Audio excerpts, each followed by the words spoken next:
Comienza el juego en losaficionados.com.mx. Hablemos de fútbol mexicano. Pero esto solo como un reflejo de lo que ocurre en muchas de las ligas profesionales a lo largo de Latinoamérica, probablemente de Estados Unidos e incluso algunos otros países. De donde me escuches, seguramente podrás reflejar esta historia. Un fútbol que está pensado más en entretener que en verdad ser un deporte donde se premia al más talentoso. Normalmente, por el miedo a perder, el síndrome FOMO, hace que muchos de los empresarios tomen las decisiones a corto plazo de supervivencia, pero en el largo plazo, aquellas decisiones que hunden el espectáculo. Alguien o muchos se dieron cuenta que emocionalmente es muy rentable el fútbol, no solo por lo que generan individualmente el negocio de los patrocinios deportivos, de la venta de boletos, venta de mercancía y derechos de transmisión de los partidos. Incluso lo que política y socialmente pueden mover, sino que también los partidos, los eventos deportivos, se convirtieron en una especie de moneda de intercambio. Emocionalmente es un gran producto. Es posiblemente el deporte uno de las situaciones que más emociones genuinas llegan a mover. Pero la mediocridad se empieza a fomentar cuando, en lugar de elegir o tomar las decisiones para que el espectáculo sea más atractivo, o al menos se mantenga igual de atractivo, se toman las decisiones para poner a la persona que tal vez menos corre, menos salta o menos ejecuciones correctas en sus aptitudes físico-atléticas llegan a tener. He llegado a investigar este tipo de situaciones y me encontré con tres artículos que seguramente te llaman la atención. Uno es de nuestro colaborador, el ingeniero Jesús Lago Casas. El otro, el periodista Eduardo Ruiz Hill, o Hill, y Leo Zuckerman, también un investigador. A criterio de Eduardo Ruiz Hill, al terminar el Mundial de Qatar, Argentina logró su tercer campeonato. 1978, con lo discutido que fue, lo polémico de 1986 y en el 2022 algunos dicen que Argentina fue campeón gracias a la mano del dinero catarí. El campeonato mundial de fútbol ha sido un reflejo de algunos desempeños y en particular Eduardo Ruiz habla sobre el mediocre desempeño del fútbol mexicano en la Copa, algo que no es de sorprender, aunque, bueno, se pudieran analizar las participaciones anteriores. A ver, en estos lugares quedó México en los últimos 17 mundiales. Por ejemplo, en Uruguay 1930 fue el lugar 13 de 13, o sea, el peor equipo de la competencia. En 1950 también fue el 13 de 13. En Suiza 1954 fue el 13 del 16. En Suecia 1958 el 16 de 16. En Chile 1962 fue el 11 de 16. En 1966 fue el 12 de 16. En su mundial, curiosamente, fue el 6 del 16. En Argentina fue el peor. En México 86 volvió a ser el 6, pero ahora de 24 equipos. Es hasta 1994 que fue el lugar número 13 de 24.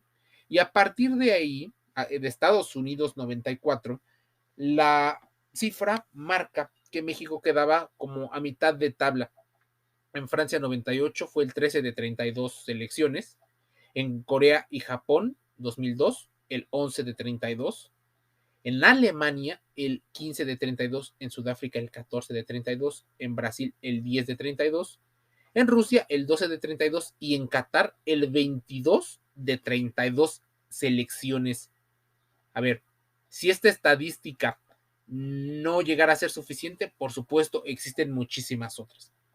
La guerra entre la federación y la liga en muchos países es abierta porque la liga responde claramente a los intereses comerciales de los dueños, mientras la federación a otros intereses, incluso hasta políticos. Entre los 4 finalistas del Mundial, tenía los 16 de los 100 mejores jugadores. Por ejemplo,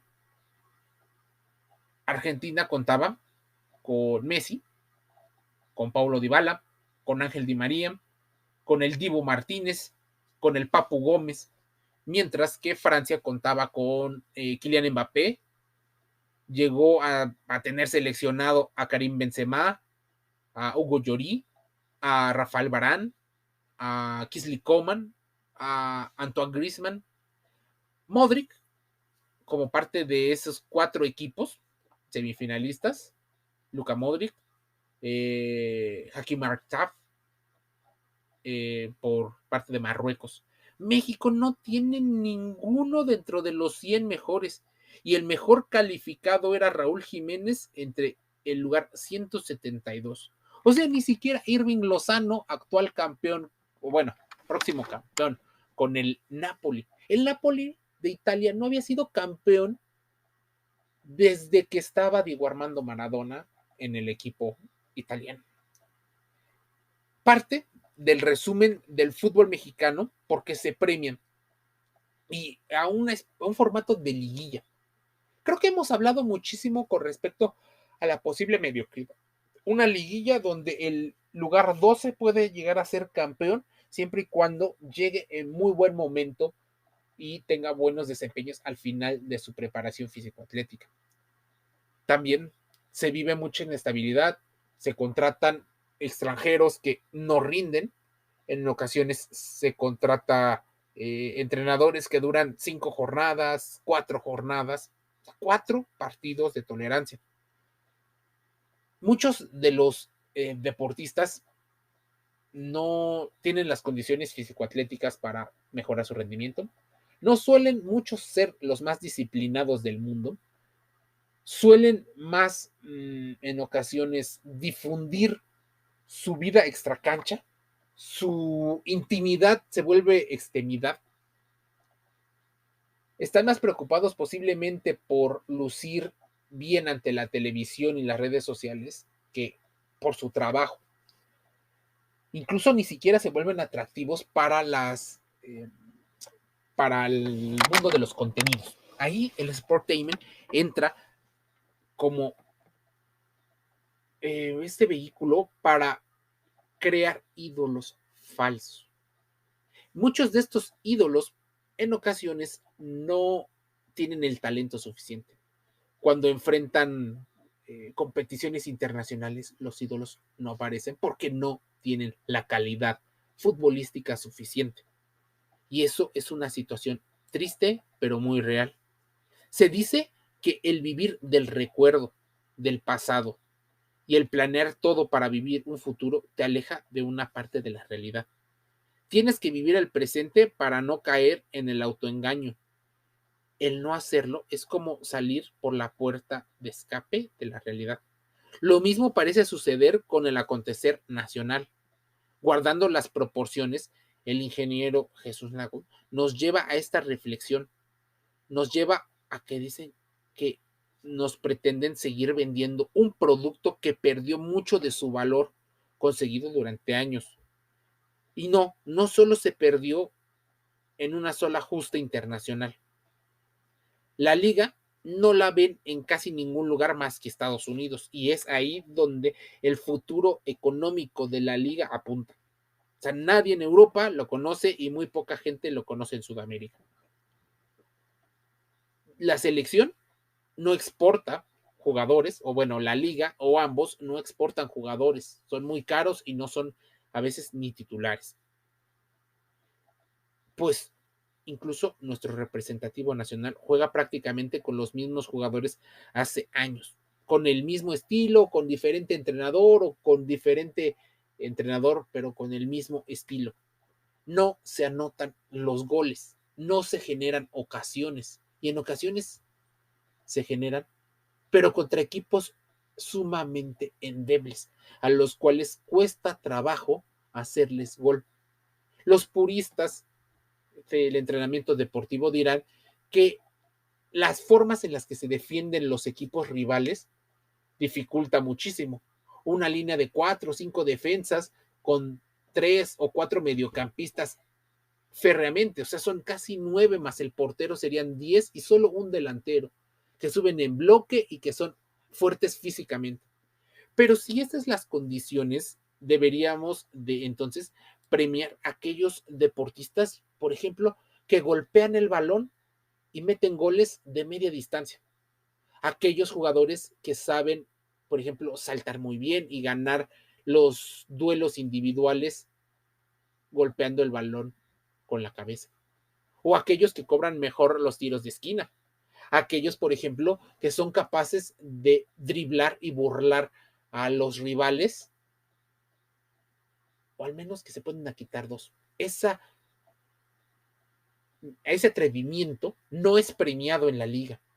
Es más, aquellos que lo hacen pareciera ser vistos como una persona demasiado atrevida. Prefieren elaborar demasiado el juego en las zonas más importantes. La velocidad de transición de las jugadas es muy baja, muy lenta y bastante predecible. Pero curiosamente es más rápida que otros países, así que nuestra comparación constantemente es contra los peores, no contra los mejores. ¿A quién le quiten o a quién le quieren ver la cara de tonto?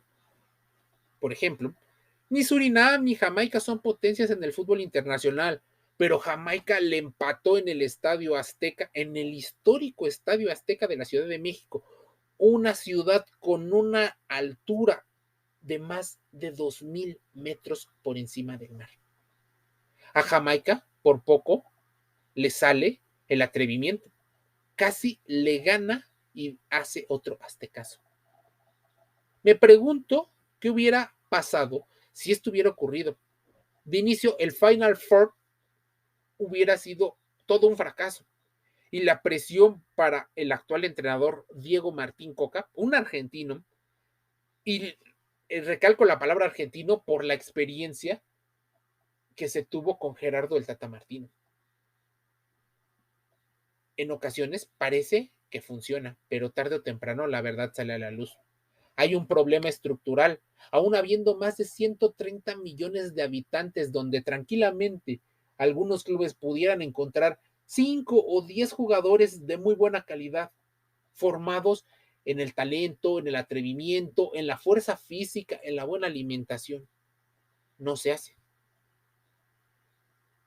Si la verdad se quieren revertir las cosas, se tiene que probar a nuevos futbolistas apoyados por jugadores ya probados que no se conformen con lo que sucede actualmente, que aporten algo a nuestro fútbol, que tengan la certeza de que existe.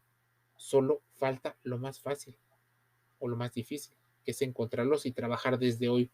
Posiblemente solo sea un tema geopolítico el tema de la organización del Mundial 2026, México, Estados Unidos y Canadá.